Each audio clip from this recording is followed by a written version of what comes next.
Well, here we are at KickingBird Golf Club. The tip I have for you today addresses the most important part of the game, I feel, and that's putting. And the ball should find the hole.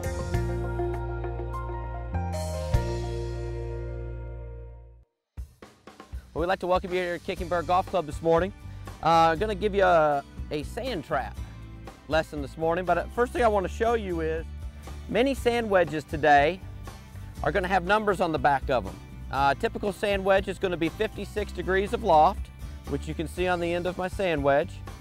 But then, you can pull in here pretty closely, you'll see that there is a number 5611 on the back of this Titleist Vokey wedge, and what that means, it's 56 degrees of loft, 11 degrees of bounce. And why that is so important is if you're wanting to become a pretty good bunker player, you want to equip yourself with a sand wedge that has quite a bit of bounce on it. That will help your wedge to bounce through the sand, and that's very, very important. That's what bounce is all about. So if you want to get out of the sand easier, you're going to want to go with a higher number, such as 14 or 16 degrees of bounce.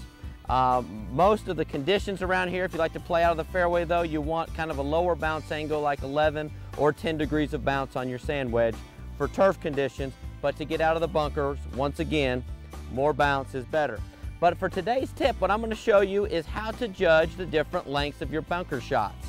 So I'm here on this sand trap here on 15 here at KickingBird, and I've got kind of what I would consider a short bunker shot. So what I'm going to do to hit a short bunker shot is I'm going to want to make sure that I open up my stance to my target, which means I'm going to aim quite a bit of the ways to the left. And then I'm going to also open up the club face of my sand wedge so this ball will fly higher and land softer than my normal bunker shot. And it gets out there and it's pretty close to the flag. So I'm very happy with that shot. Now let's say that I have to go to a pin that's on the far back side of that green back there. How do I hit this longer bunker shot? Many students ask me, what do I do? I recommend squaring your stance more to the target, squaring your club face, make the same type swing, and what you'll find to go to that back pin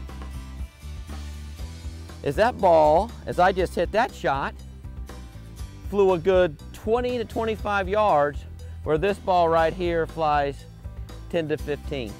And it's all based on whether you open your stance, open your club face for the shorter shots, or if you square your club face, square your stance for the longer shots. Swing is basically the same. If you have a lot of time to practice, sure, you can vary the length of your swing. But I highly recommend, once again, recap, shorter shot, open stance, open club face, longer shot, square stance, square club face. That's how you can judge your distance.